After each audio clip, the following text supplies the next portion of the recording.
NHL Summit in June, the Orange and Blue begin a new quest for Lord Stanley's Chalice. We get you set for the Oilers and the Jets on the GCL Diesel Oil Stream pregame show. Hello, everybody. Yes, indeed. We are back, and it is going to be another fun season right here on the GCL Diesel Oil Stream pregame show. Tom Gazzola, Hernan Salas, his triumphant return to the pre- and post-game show since the days over at 1260, and Matt Kassian with you for another year of Oilers hockey. And, of course, we also have the return of GCL Diesel, providers of the best diesel engine components around, from turbochargers to injectors, fuel pumps to sensors. They are the critical engine component experts, proud to serve Edmonton and Northern Alberta for over 50 years. Join the conversation. Hit us up on the text line, 780-218-9999, or get at us in the nasty chat. You know the routine. If you haven't joined us before on the GCL Diesel Oil Stream pregame or postgame show, welcome. It's a lot of fun here. We talk about it all. It gets a little bit emotional, good and bad. We like to think that the nasties on the YouTube side keep the nasty chat in check. We do have people watching over it, so if things get out of line, let us know if we don't catch it. So we kind of wanted to lay the ground rules out a little bit for everyone, because we did see it in the postseason quite a bit, where fans of the opponent would get in there, specifically Vancouver Canucks fans, and create a mess. I saw KD saying, phone line, no phone line. We've talked about this. It's better with just a nasty chat. We would get more complaints about the phone line than anything back at the old shop. That's why we've got the nasty chat. So enjoy it. Keep yourselves in check, and let's have fun this season. Mitchell Clinton, Jets radio color analyst, will be joining us a little bit later on in the program. Cass will have Game Changers as it returns for another year. That will be in about 10 minutes time. We've got some new partners that we want to announce as well, and we'll also be live on location again this year. Our first live on location will be at Hudson's White Avenue on October 17th. We'll also be at Boston Pizza for road games this season, and we're working on something as well for home games. We'll let you know when we have that all locked down. All right, pleasantries out of the way. It's time to talk hockey. Let's get him in here. He is the Latino Heat. He is making his triumphant return, and I'm so very excited to have him back with us. Nanso, how you doing? Holding things back down at EST HQ. There he is, looking ready to rock. Can everybody hear me? I'm still learning how to produce the show, so I'm here. But I'm excited, man. It's the opening of the season. A lot of excitement for this team. See if they can get back to the finals and see if they can win Lord Stanley there. But it's going to be great. A lot of cool storylines, a lot of players to watch here. So it's going to be fun. I can't wait, man. This is my bread and butter. I love pre- and post-game shows. So I'm excited to be back with you, Tommy, and Matt Kassian, and all our wonderful listeners. Let's get those views up. Let's get those thumbs up as well. I think every show hit 100, changing 100. So let's go, Tommy. I can't be more pumped. I know the buzz downtown today, man, must be just outstanding right now. You're going to be at the arena. It's going to be great. The banner is going to be up there, and the boys are going to look for that first win. But it's going to be a tough one, because Winnipeg is a hell of a team as well. Winnipeg tied for fourth in the National Hockey League last season, 110 points, over 50 wins. They are looking for more of the same this season. Now, the outcome in the playoffs for the Jets, not good. Bounced out in 5 games by the Colorado Avalanche. That Central Division, Hernan, is pretty damn good. So it's going to be the better division in the West, certainly this year. I don't think anybody's going to really argue that. And if you are arguing that the Pacific is better, you're a bit out to lunch. And that's where you are at your best, is when you get fired up and call things like they are. That's why I'm super excited. I remember that day at Commonwealth Stadium. You were finishing up your time at the Elks. Dusty and I were working the game that day. I can't remember which one. It was BC maybe, something like that, or Hamilton, one or the other. And Dusty told me, and I was just like fired up on the sidelines, and I couldn't believe it.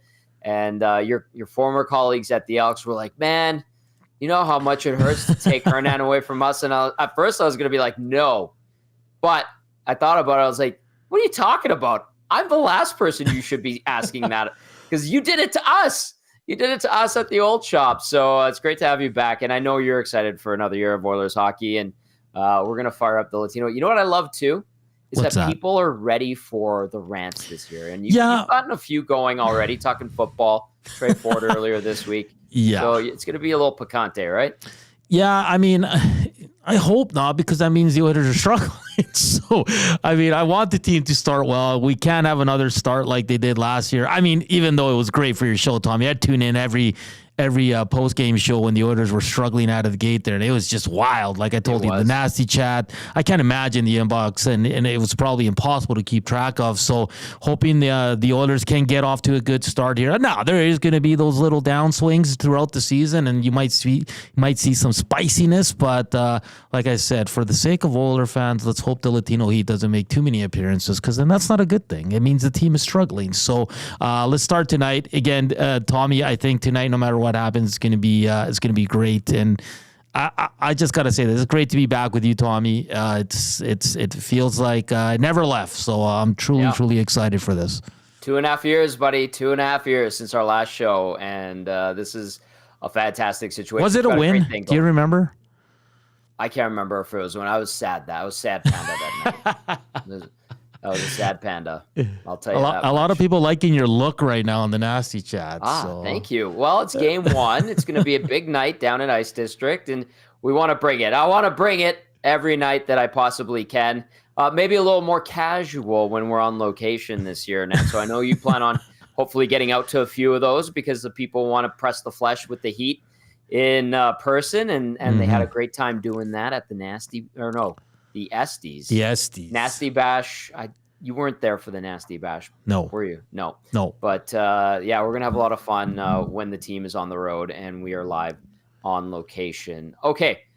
Like we used to do at 1260, the question of a night, a tradition unlike any other that we have maintained, and I bestow it upon you, my friend and co-host, as you make your triumphant return to the pre- and post-game. Yeah, the GCL Diesel Oil Stream pregame show question of the night is, Tommy, and you can probably answer this first, and we want you to chime in as well, 780-218-9999 or on the nasty chat. How many players on the Oilers roster today will be on the roster come game one of the Stanley Cup playoffs? Oh, I like this. We're going down the road. Yes, because this team's going to be a playoff team. But we know there's some holes to fill. We know there's some players that we don't really know much about right now, especially defensively, Tom. Mm-hmm. So what's that number? Is it going to be 3 guys that are going to be swapped out? Is it going to be 5? Is it going to be 8, which is highly unlikely? But what do you think, Tom? We're ballparking, and I like this. I'll say at least 10 forwards of the 12. Okay. Maybe by game one of the playoffs. Maybe, I don't know. Lots of hockey to be played. Maybe Derek Ryan and Corey Perry are not in the lineup, but the rest of the group, if things go well, like we're anticipating, should be in there. Talking about Podkolzin being the guy that can inject a little bit of grit. Hopefully he has a good bounce back season with a fresh start.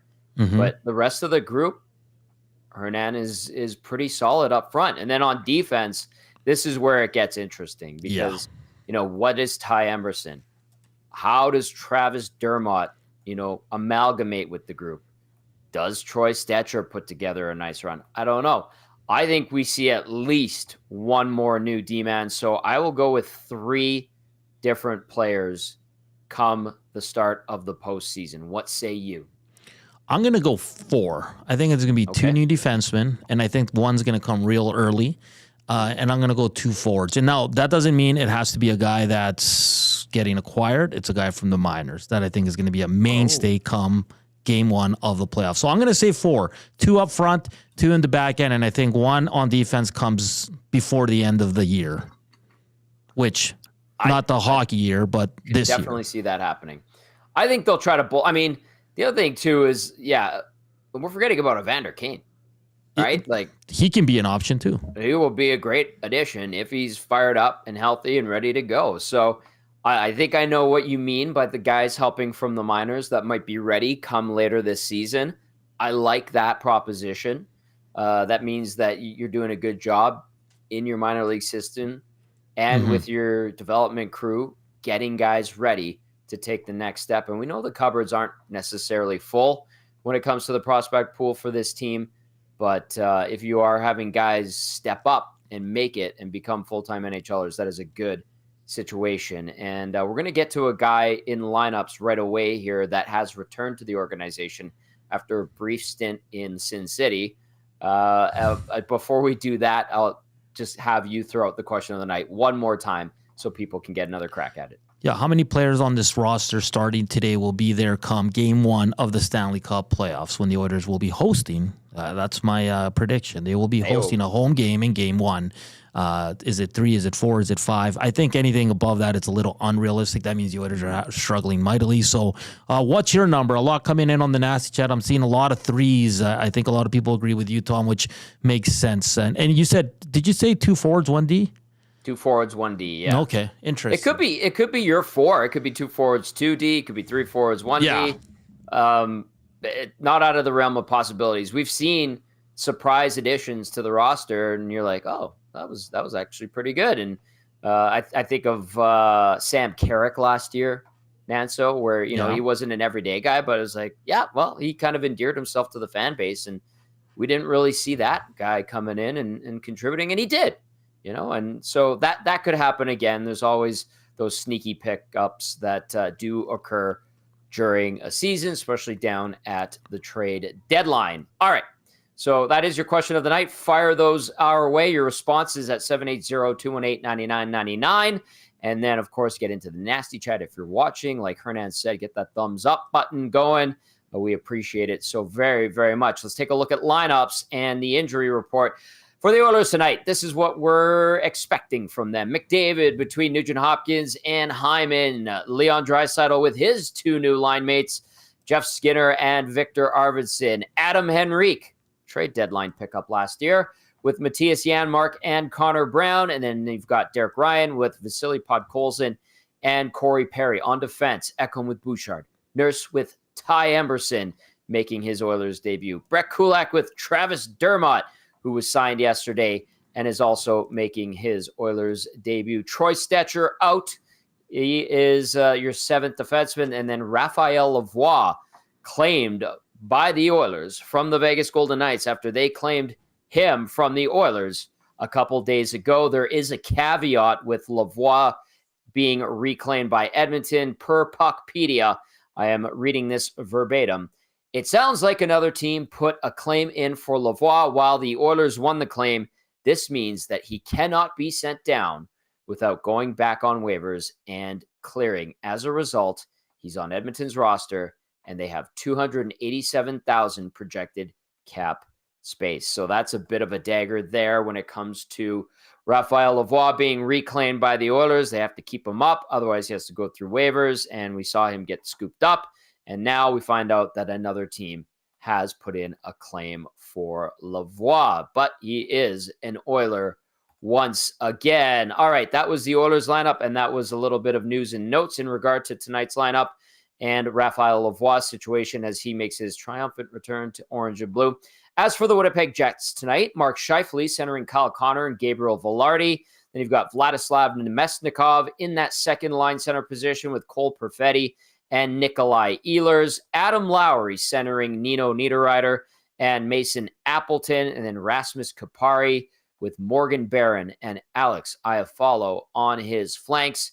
On defense for Winnipeg tonight, Josh Morrissey with Dylan DeMello, Dylan Samberg with Neil Pionk, Hayden Fleury with Colin Miller. No Logan Stanley, no Dylan Coughlin.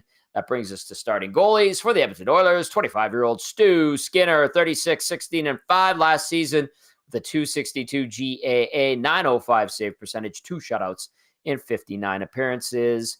And his record against the Winnipeg Jets, 4-0-1 with a .201 GAA, .932 save percentage in 6 games versus Winnipeg in Skinner's career.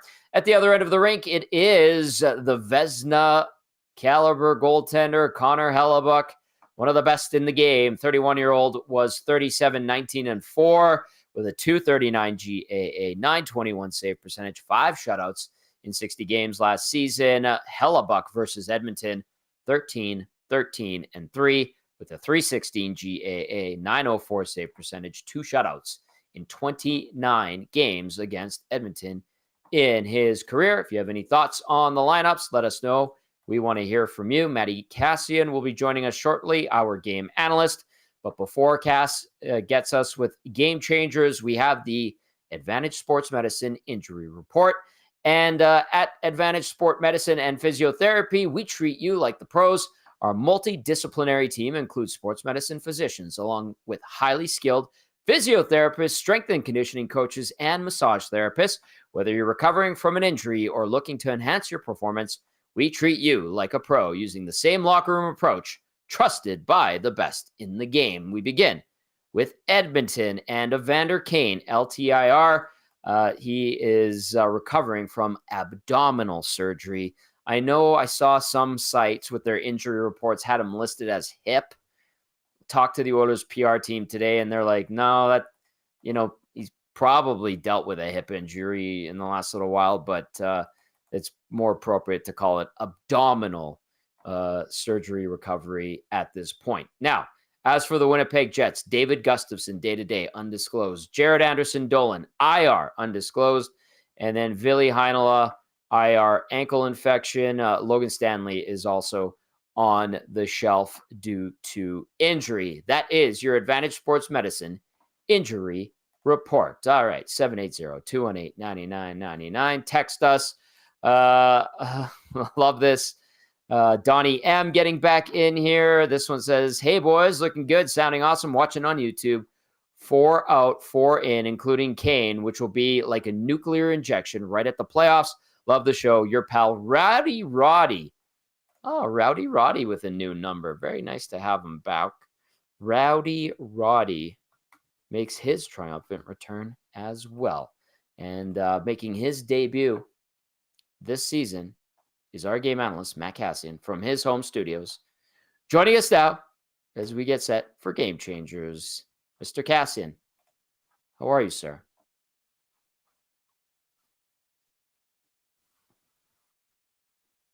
All right. Do not mute myself this whole first episode. That's my promise. Try not to mute myself. But I'm good, Tom. Ready to go here. Excited. The season is back. Excited that the pregame and the postgame oil stream shows are back. Excited that Damon Bunting's back on board again. Yes. Wonderful as always, the ultimate slumlord, although he's not really a slumlord, but we enjoy giving that to him. So yeah, just a lot to be excited about, Tommy, and a lot to be excited about if you're an Edmonton Oilers fan. It's been a short summer for everybody, but everyone's kind of itching to get back at this here. And I know the Edmonton Oilers are too. For anyone that has had the chance to be around an NHL team, preseason takes forever. Training camp is just really, really long. Takes a lot of patience to get through, and you're just excited for tonight. You're excited for the moment. You get to get back out there and get going. And I kind of felt the same way, Tommy, with the GCL Diesel Oil Stream pre and post game show. So here we are. We're ready to go. Hernan's back. We'll miss Trev. Yes, he was wonderful, but we missed Hernan before too. He is also wonderful. So Hernan, just so excited to have the Latino Heat here and back. And Tommy, we're all systems go, push forward. This is great. We're at it here. Look at this spit-eating grin on my face. I'm so excited. Yeah. Giddy with joy. And I like that you brought up Trev. He did a fantastic job last season. He deserves a shout-out and some recognition. The guys on the morning show also recognized his abilities and talent and sniped him. So there you go. But we were given the Latino Heat, which is a great, great second option. And actually just fantastic. That's the strength of our roster. Yep. That's the strength of our roster here at EST. And so we're so thankful, appreciative, and excited to get this bad boy going. All right, like you said, Game Changers, once again, brought to you by Damon Bunting RE/MAX Elite. Damon Bunting, consistent top-producing realtor in Greater Edmonton and among Western Canadian RE/MAX realtors. He and his team would love to help you find that right home or make the move from your current one. He's community-driven, understands what it takes to make a difference in our city. So check him out, DamonBunting.com, or visit his Instagram at Damon Bunting Real Estate. All right, Game Changers numero uno for game number 1 this year. Cass, fresh faces. Fresh faces. We've talked about it a lot. We've discussed that second line in particular for the Edmonton Oilers, but we got a lot of new faces, particularly on that back end. If we're looking up front, Skinner and Arvidsson are obviously the two guys that come in that are the big changes. They're the difference makers, or the guys you want to be your difference makers, playing on a line to start with Leon Draisaitl. But there are, surprise, there's a couple new faces on the back end too. Dermott steps in, earns himself a contract out of camp, rightfully so. Out of all the prospective 6'7" defensemen, he was the best out of all of them. He played the best, deserved the contract, gets his shot. But even more than any of that, Tommy, Emberson stepping in to play with Darnell Nurse. We haven't had much of an opportunity because of Nurse rehabbing and coming back from an injury late in preseason. We haven't got too much of a look at that. Tonight, it's going to get thrown into the fire. I know even at the end of preseason, it's like, yes, the intensity goes up, but guys are still holding back a little bit. Let's be realistic. At the end of preseason, it's like, yeah, you want to get ready. Yeah. But are you really going to block a shot with your face in preseason? No. Probably not. Like, you're still going to, especially the top level guys. Now, a guy like myself, yeah, you're doing everything because you're just trying to make the team. But for a guy like Darnell Nurse, the top end guys on all teams, the governor's on a little bit. Tonight, that comes off. So what are we going to see from Darnell Nurse? What are we going to see from Emberson? How quickly can that pair really adjust? Fresh-faced and baby-faced in a lot of ways. Emberson, a younger guy, just early still really in his NHL career and into his impactfulness, or the impactfulness of his NHL career. Tommy, going to be watching him tonight. How can we not pay attention to see what he's doing? I mean, that's the biggest question mark heading into the Edmonton Oilers season, is what does the right side of the Edmonton Oilers defense look like? How are they actually going to be able to compete? Are they going to actually be able to compete against some of the league's best, Tom? That begins tonight.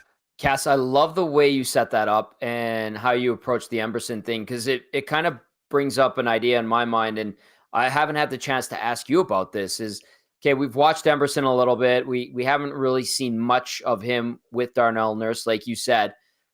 What would your advice be to the fans when they watch Emberson and analyze him and try to understand the type of D-man he is? I think I took more of a cautious approach. I put him 21st on the rankings of importance. I said, let him figure it out himself. And I think that's just me being cautious. I'll reiterate that. But how do you see it? And what would you say to fans who are expecting, some might be expecting a lot from him? Well, Tommy, the challenging thing is that you don't have time to just let him figure it out himself. And I guess, like, you have the season, right? You have the season. I get that. You have up into the playoffs, but it's not like you want to have someone that's untested or like still figuring it out in the stretch run, right? No, like there's a little bit of time, but there's not a ton of time. You do not have a ton of time to figure this out and to sort it out as you go. So I understand some of the impatience and some of that, fans are feeling that, and we're feeling that in the media. That's the team's own fault. Really, it is. You traded Cody Ceci. You had a guy that understandably there's fans that wanted him traded, and clearly the organization felt it was time to move on. But he was serviceable for his price. And I know there's people, analytics, that try to hate on me because of that. But it's like, no, he was serviceable for his price. You knew what you were getting. He didn't make, generally speaking, massive mistakes. And he had moments of clarity with Darnell Nurse. Now, Emberson, we don't know what that's going to be like. And the second that you traded Cody Ceci and you let Broberg walk, you all of a sudden had a massive gap. And so Emberson obviously comes in, and you kind of have him as I don't want to say the heir apparent, but he's kind of forced into that role, right? Like, he's forced into a role now where he probably, on most other teams in the league, I know there's San Jose, but that's San Jose. Like, let's not even really consider that. Like, but on most teams in the league, he's not in the top four. He's a guy that's still in the bottom six. It's not like it was that long ago he was a guy that was picked up off waivers, right? So I get, Tom, what you're saying, and that let him work into it. At the same time, this is a team that came within a goal or two of winning the Stanley Cup. This is a team that is the Stanley Cup favorites. You do not have time to mess around and see if a guy can figure it out. So do they, or should fans be cautious maybe cautious isn't the right word. Should fans not just want to throw him out and say, oh, he's done after one game? Well, no, they shouldn't do that. We should give him more time than that. Like, be reasonable. But I think to have a very short tolerance at the same time, I think is completely fair. So it's like, yeah, you don't want to throw him out game one. You don't want to instantly, just have him become the new CC and people are just, getting all over him and wanting him gone immediately. He's a young guy. But at the end of the day, Tom, I still do think if Emberson can't figure it out quickly, you have to bring somebody else in. You just have to. I understand that. And you don't want to come anywhere near as porous and disastrous a start as last year. I don't think it's going to happen, but I totally understand what you meant. And that's why I'm glad I brought that up with you. All right. Number one was Fresh Faces on Game Changers, brought to you by Damon Bunting Remax Elite. Number two, Matt Kassian, Running It Back. Yeah. On the flip side, if we were going to look at teams where we thought there might be some changes or maybe some overhaul, especially given the passionate fan base, Winnipeg would have been pretty high on the list, where it's like, okay, they're probably going to try to make some moves, try to get younger, try to do something different. It feels like nothing changed. Yes. And remarkably, in the forward group, it is like nothing changed. Like, it's pretty much the exact same group. Now, that doesn't mean they're a bad group.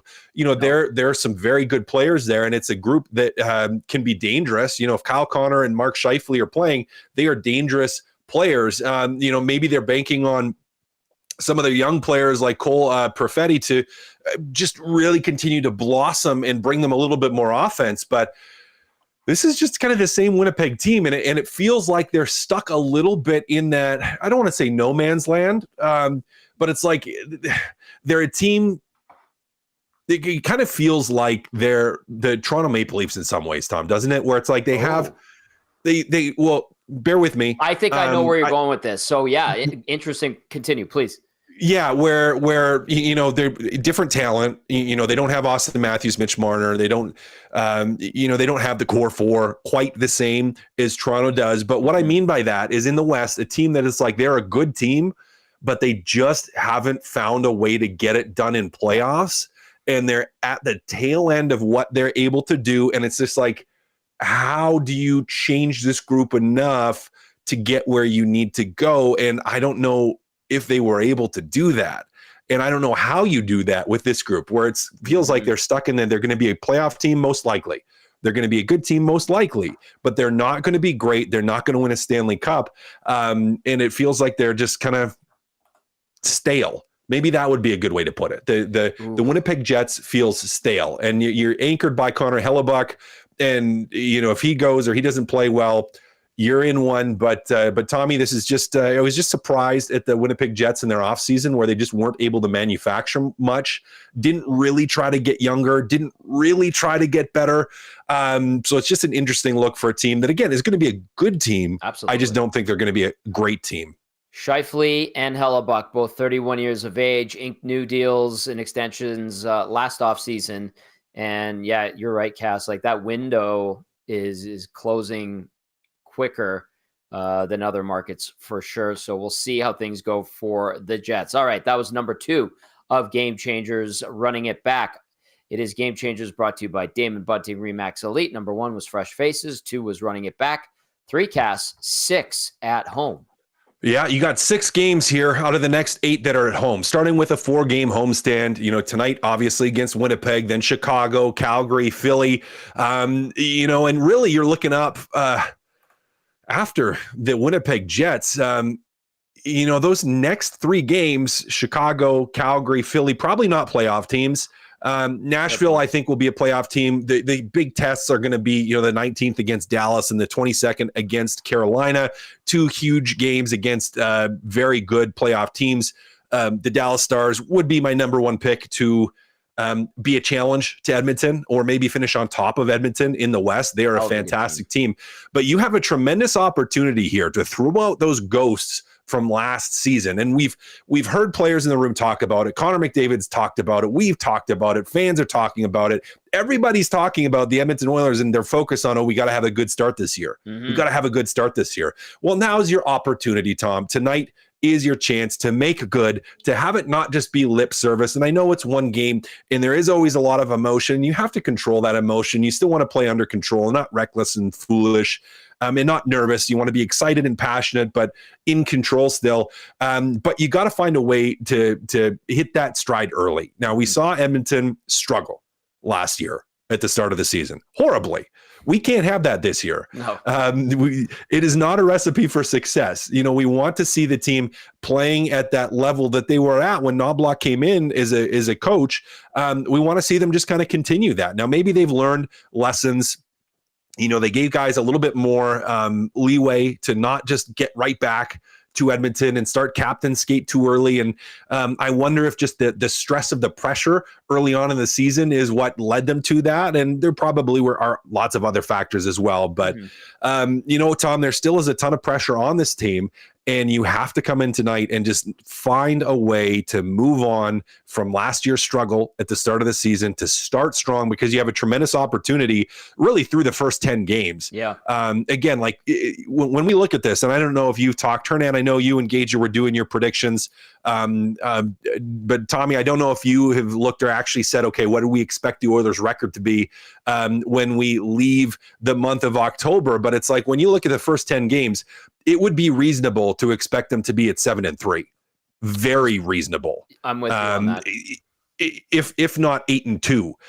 Realistically, it's like, well, Winnipeg, tough game. You should realistically be 7-3 or 8-2 coming out of the first 10 games. So Tom, gotta start somewhere. Starts tonight against Winnipeg. Come out of the gate strong, execute well, and just start the season as that dominant team in the West, because if you don't, you're just going to start digging yourself a hole. We saw that hole last year. They were very nonchalant last year, attitude-wise as a whole, when they got into that tough start. And I remember asking Evander Kane, I think it was when they went down 0-2, when those back-to-back losses to Vancouver happened.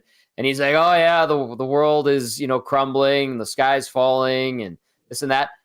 And they went on an absolutely terrible stretch after that. And now I don't get that sense that the attitude is the same. And listen, I'm using Kane as the example because I asked him that question, and that was him having confidence in the group to bounce back. And they eventually did. Took some time, obviously, but they eventually did. Yeah. Which was unbelievable. I mean, you and I both picked them to not make the playoffs. I mean, we're like, there's no way.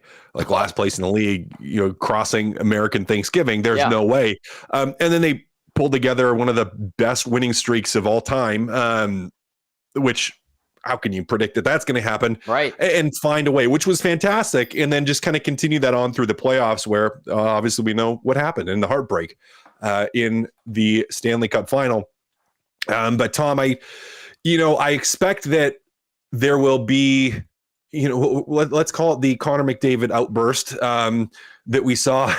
If you've had a chance to watch or have looked on Twitter from the behind the scenes documentary, yes. I would assume those type of outbursts will happen sooner if we see that same sort of start that we saw last year, where I think players know that you can't bank on having a winning streak as long as you did, and you're just going to make it harder for yourself down the stretch for everybody, from your goaltending to your star players to everybody. Like, less people get involved, more pressure on your big guys, the more that you struggle early in the season. The more you can be in the driver's seat and comfortable, the more everyone gets to play, the more everyone, you can play less minutes. Your big guys, like, you have so much more control and flex over your team and how you play when you are, from the start of a season in a good position. So it's huge. It's important, Tommy. Hopefully, as you said, it seems, and they would say that they have learned their lesson. Proof will be in the pudding. Touche.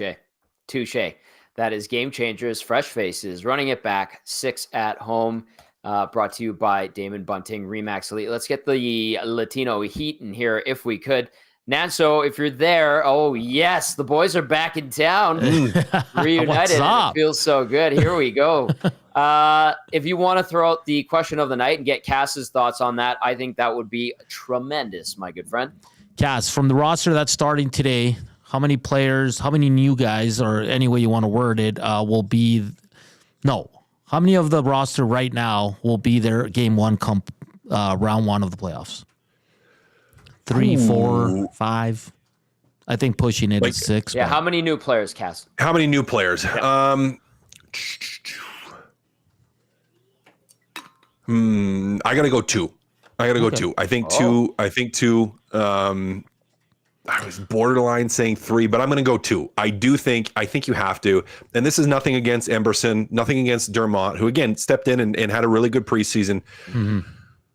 Not against them not being NHL players, but you have to have at least one on the right side of your defense that comes in. So there's one, and I still think you probably have a forward that makes a case for himself to step into the lineup. One of the young guys, that could step in, either that or a trade, where you are bringing somebody in probably to play a little bit of that gritty role. Now, some of that could depend on Evander Kane and his status and what that looks like. Mm-hmm. But I think it's got to be 2 guys. I wouldn't be shocked if it went to 3, but for now, I'll say 2. All right, there you go. If you want to ask Cass a question, text us 780-218-9999. Answer the question of the night. We want to hear from you. Get into the nasty chat. Nancy, you said you were saying 3s and 4s earlier. What are you seeing in the nasty chat lately and the text line? Yeah, it's going. I think mostly on the nasty chat, it's between 2 and 3, which I think is the most realistic. I think 4 is pushing it. That again could happen. 4 if it's 4 is because the team is struggling and they're dealing with a lot of injuries, right? So yeah. I think that's probably the safe number that most people are going with. Haven't seen much over 4, Tommy. So I think 2 to 3 sounds realistic. Mm-hmm. And Cass, is that 1 forward, 1 defense, or is that 2 defensemen for you? Yeah, I would lean towards it probably being 1 forward, 1 defense. That most like because if you're getting a D, you got to get a top 4 guy, and he's going to play in the top 4 minutes. Pushes Emberson down in the pairing. You have Dermott, who can then be in and out of the lineup. Stetcher, if need be, you could put somebody on waivers. Like, you're going to have some flexibility there that way. Mm-hmm. And then probably 1 forward too. Now, I think if it gets to 3, for me, that means Matt Savoy took a huge step forward in Bakersfield, has been playing a lot and has shown that he's ready to step up, can play some of those 3rd line, 4th line minutes and add an element of speed and savvy to those lines. I think that maybe where you get to 3, but in my opinion, it most likely will be 1 forward, 1 defenseman. All right, I like it. Tom Gazzola, Matt Kassian, Hernan Salas with you on the GCL Diesel Oil Stream pregame show. Get those texts in. I've got some that I want to read, and I want to bounce something off of you guys that I saw a little bit earlier. We have a few minutes before we get to Mitchell Clinton, radio color analyst for the Winnipeg Jets. All right, I'll start with this one from Justin, who wrote, "Good evening, fellas. Looking forward to the ups and downs of the season. Expletive, yeah." Justin likes to drop expletives. And then Jocelyn says, "Tommy and the Latino Heat back together. Looking good." Thank you, Jocelyn. Okay, here we go. This one comes in from Hontorio Momes. I'm going to direct it towards Cass and Hernan. And Hontorio Momes asks, "Boys, what are your thoughts on the Sportsnet interviews where 5 different star players from 5 different organizations, from 2 different divisions, are claiming that the Oilers are their biggest rival? Bring on the Heat, baby." Hontorio Momes. Cass, we'll start with you. Well, again, they just about won a Stanley Cup. They have 2 of the best players in the league, and they're an offensive powerhouse. Like, they're going to be one of the teams to beat as long as they don't just suck it up like they did at the start of last season. So yeah, I mean, are they the biggest rivals? Yeah, because when teams look at them, and I had that too, talking to other guys in the playoffs, other teams that weren't playing the Oilers in the playoffs yet at that point, we're looking at it, and we're looking at Edmonton going like, we want to win a cup. We got to get through Edmonton. Mm-hmm. And in the West in particular, there's a lot of the teams that are looking at it going, we want to get to a Stanley Cup and give ourselves a chance of winning the cup. We got to go through Edmonton. And that's going to be no small task because you have McDavid, you have Draisaitl, you have that power play, with Evan Bouchard and Ekholm who can lock it down. Now you're going to be looking at that and you're going, okay, there's maybe some way we can expose them in the defensive zone. That's where we're going to get to them. But you're still looking at this as being the Edmonton Oilers are the team to beat in the West. Dallas right up there too. But as far as being a rival, it absolutely makes sense. And even teams in the East, when they're going to say, okay, well, who we potentially going to have to beat in the Stanley Cup final to win a cup, Edmonton's right up at the top of everybody's list. So it doesn't shock me at all that would be the case. Interesting. That's so. Yeah, me and Gager talked about this where they got the bullseye, right? Like they got the two top players. And I'll even go back years, all these teams always wanted to be the Oilers because they had Connor McDavid and Leon Draisaitl. Now, they were winning Hart trophies and leading the league in scoring. They weren't winning, and they weren't getting far in the playoffs, but I've always thought they've had a bullseye, and they've won all those first-round picks, right? So I think the Oilers and people just want to beat them, and especially now. They went to the finals. They're the team to beat. And if you look at the picks throughout – all the writers and the insiders and the Oilers have been picked by, I'd say, at least 80% of the media out there, which last time they did that, we all know what happened. So knock on wood, that's not the case this time. But for me, it's, the Oilers are going to get every other team's best on every night, and they got to be ready. Now, some nights they're not going to be there. They're not going to have the juju going, and they're going to drop a few games, but they got to be ready, and they got to know that all these teams are coming for them. Mm-hmm. Chris Knobloch says 50 wins is the target, boys. A lot of high, hard ones coming at them. Let's see if they can knock them out of the park the way Cass did with Game Changers on the pregame. Buddy, so good to be back, and excellent stuff as always. We'll catch up with you on the postgame show. Thanks, boys. Have fun. That's our game analyst, Matt Kassian, bringing it like he does, and the boys are back together again.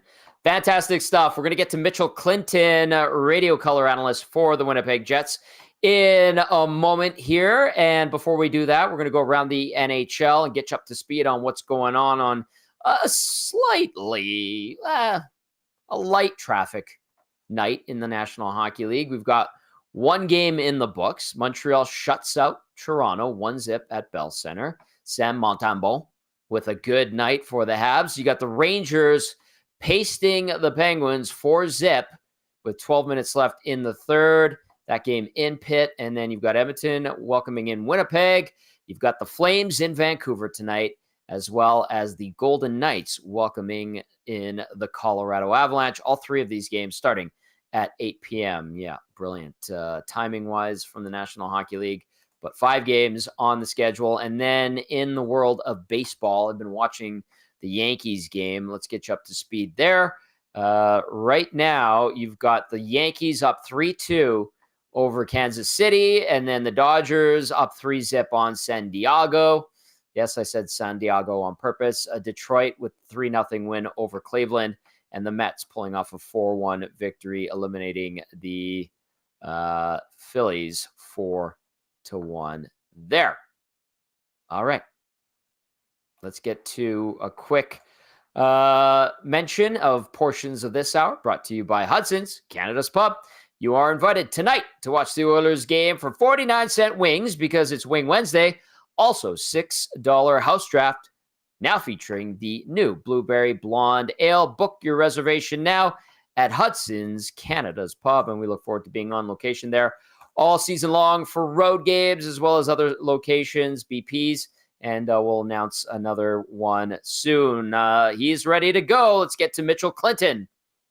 Pleased to be joined now by Mitchell Clinton, Jets radio color analyst, and no stranger to the pre- and post-game show, the Oil Stream pre- and post-game show brought to you by GCL Diesel. Mitch coming at us from the press box at Rogers Place. All right, another season is upon us. Mm-hmm. I know in Winnipeg, Mitch, there was a lot of expectation after the 4th place finish. A hell of a year in Winnipeg, and then a crazy first round series against the Colorado Avalanche. Lots of goal scoring, especially that first game that Winnipeg won.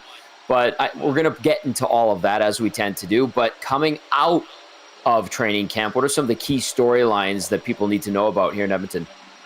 Yeah, I think up front, you're really not going to see a whole lot of change from the Winnipeg Jets in terms of personnel anyways, other than Rasmus Kupari getting into that 4th line center spot. That's kind of where he started last season, and then ultimately got injured and then was kind of limited for the rest of the season from there.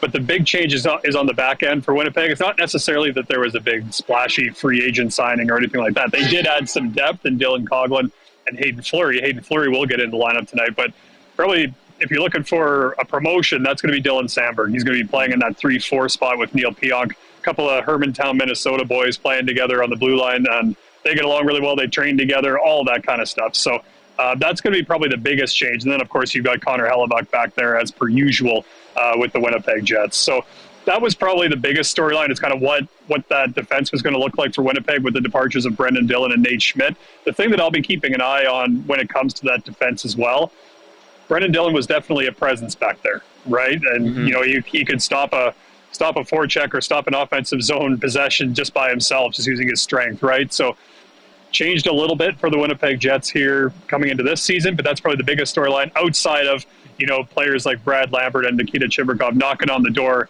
Elias Salamonson as well on the blue line, knocking on the door and could very well be in Jets colors by the end of the regular season. That's always a good problem to have when you have players that are in the prospect pool and, the cupboards are full. And we're kind of talking about the opposite here in Edmonton right now. But the other thing is, you want to have that healthy blend of veteran guys, and then you want to sprinkle in some of the young guys. Is there any concern from the fan base point of view in regard to how this roster is being managed, and despite how well the regular season went and how tough things went in the postseason, are people kind of raising some issue with how this roster is constructed going into the year? Here and there, it's probably the thing that I hear about from the fans the most is, the team talked a lot about the disappointment of that first round series against Colorado, where pretty much outside of game one, they didn't really play that great. They just kind of found the back of the net more than Colorado did in that wild one. But a lot of questions about, well, can you really, run it back with the same people? Why not, try to get someone like a Lambert or a Chibrikov in? And, that's not to say that, kind of what I was referencing earlier, that they're not going to get into the lineup later on in this season. And the big example that we always use in Winnipeg anyways is Kyle Connor. His first, you could say, full year in the National Hockey League didn't start in the National Hockey League. He went down to the Manitoba Moose, tore it up, and then one injury to Matthew Perreault, Kyle Connor came up and he never left, right? So there's always that. And one of the quotes from a former head coach that is no longer here and is now a Stanley Cup champion, and Paul Maurice, what he always used to say is nothing's permanent, right? So, yes, you have the players that made the team or are in those roster spots come the start of training camp, but that doesn't necessarily mean that it's always going to be that way going forward. I mean, even just look at the blue line for Winnipeg.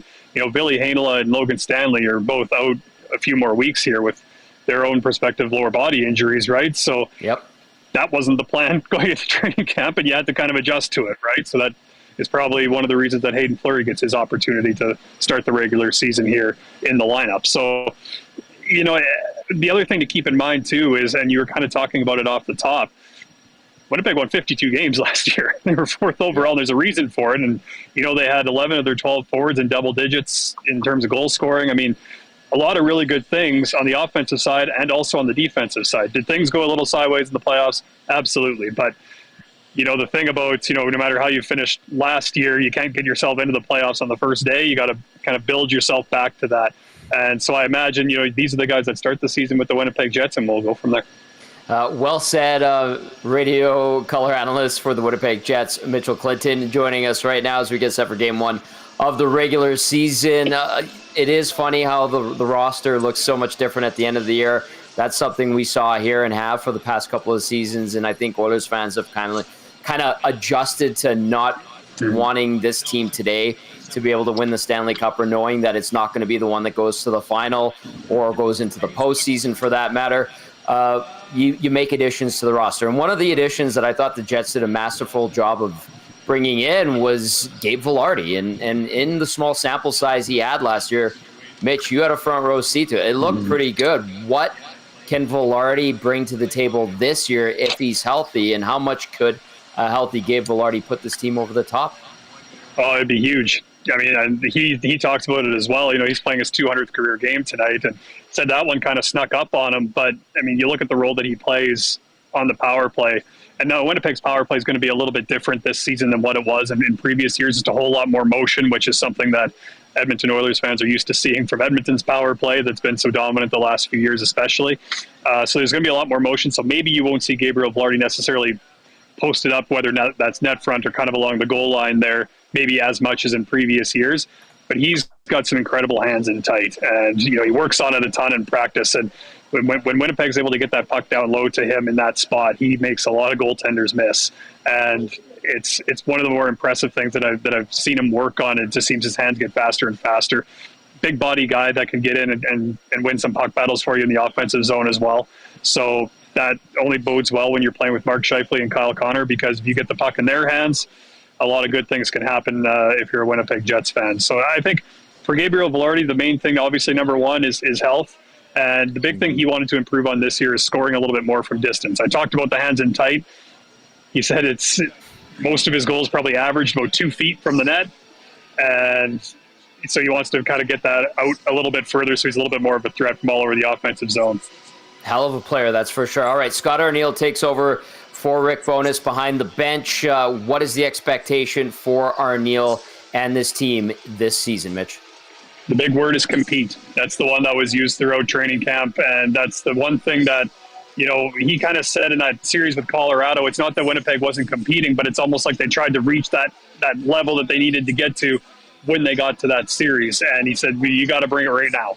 It's not something that you can, flip the switch on. They've spent the last couple of years fine-tuning that defensive game, making them the Jennings Trophy winners that they were last year.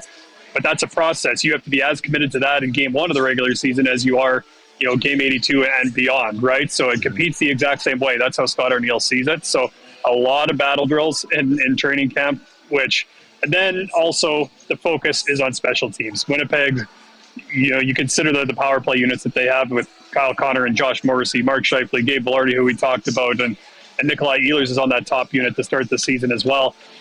That was a power play that finished in the lower third of the NHL. And just with that talent, that shouldn't happen, right? So that's going to be a big emphasis, as is the penalty kill, which was also, in and around that 21st, 22nd in the league last year after being, 5th and 7th in previous years. So certainly, those are probably the areas. Compete, number one, and then special teams. They want their special teams to be a whole lot better, so that maybe some nights it can win them some games when maybe at 5-on-5 things are a little bit tougher. So much talent on this team. I know it's probably going to be a good season on the ice for the Winnipeg Jets. Always a pleasure to catch up with you, and I'll see you at the rink shortly, my friend. Absolutely. I hope the fans enjoyed the light shows. It started going partway through. It looks like it's going to be a great night. Great to see you, Mitch. You as well.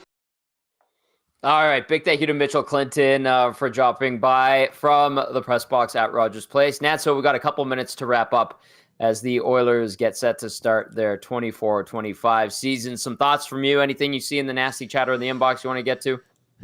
Excitement. It's crazy. We do the afternoon show, and the Nasty Chat's always humming, but it's a different beast on the pre and post. I can't imagine the post right now, but a lot of excitement, a lot of people happy that the Leafs got shut out by the Montreal Canadiens. How about that to start the season off? But yeah, just excited. I'm very intrigued, Tom, to see Emberson and Nurse, that pairing. I was a little surprised Dermott got the call instead of Stetcher. It seems like Stetcher just can't get into this lineup. I'd like to see him go on a run of games and see what he can bring, but Dermott did play good, I guess, in the preseason. I don't think any of these guys really stood out. I'm intrigued by the second line. I know a lot has been made about not Stuart Skinner, but Jeff Skinner's preseason performance, but I'm not too worried about that. I really liked what I saw between Arvidsson and Draisaitl. So, and always excited to see 97 play. And then the guys I'll be watching, Emberson, Podkolzin, and the two new guys that are flanking Leon Draisaitl, because it's not that Leon Draisaitl's had bad wingers. I don't want to disrespect the guys that came before him, because this team was one goal away from winning the Stanley Cup. But he hasn't had a Jeff Skinner and a Victor Arvidsson flanking him, unless when they pair him up with Mr. Connor McDavid. So I'm very intrigued by that. And the special teams, Tom. I mean, Winnipeg struggled last year on the power play and the PK. Ehlers is now on that first unit. I know fans in Winnipeg have been asking for that for years. And can the Oilers' historic power play continue? They're top-notch power play, and then the PK, if it's as good as it was in the playoffs, Tom, it's different, man. It's just a different beast. It was fantastic in the postseason. As a refresher, like Hernan was alluding to, the Jets power play, 22nd in the NHL, 18.8% last year. The PK, 21st at 77.1, 3 shorties scored. The Oilers on the other hand, on the power play, 4th in the NHL by the end of the season, 26.3%. And then the PK topped off at 15th at 79.5% with 7 shorties scored. Hernan, I'll throw this last one at you. Leon Draisaitl has managed to notch a point in 8 straight season openers for the Oilers. Does he make it 9? Yes, he's far too talented. He's coming off on that new deal, knowing what it takes to get to the big series, the finals, and just being so close. I think you're going to see a different beast in Leon Draisaitl. I just want to say shout out to our guys, Joaquin Gage on the chat, Lieutenant Eric on the chat, Reed Wilkins on the chat as well. And I know our boy Jason Mills is busy driving the kids around to their sporting events and all that. I'm here with Matthew Wanek, but the support's awesome. Post-game show is going to be great regardless of the outcome. I'm going to switch it over to you, Tom, so we can wrap this up. Awesome stuff, Hernan. Excellent work today, and you've seamlessly adjusted to the different production style. I don't know about that yet. Yes, you have. You're doing great, and we're lucky to have a fantastic team here at EST. And we would all say to Tube Socks, who texted in, for some reason, I'm still uncomfortable with the Oilers being favorites. Pardon me. We understand, Tube Socks, but we say fret not. They can turn it around in a hurry like they did last year. All right, that's going to do it for the GCL Diesel Oil Stream pregame show. For Hernan Salas and Matt Kassian, I'm Tom Gazzola saying thank you. Another season is upon us. Let's see what kind of journey it will be in oil country. Enjoy the Jets and Oilers. We'll catch you on the postgame show. Reed Wilkins will join us as well. Ciao for now.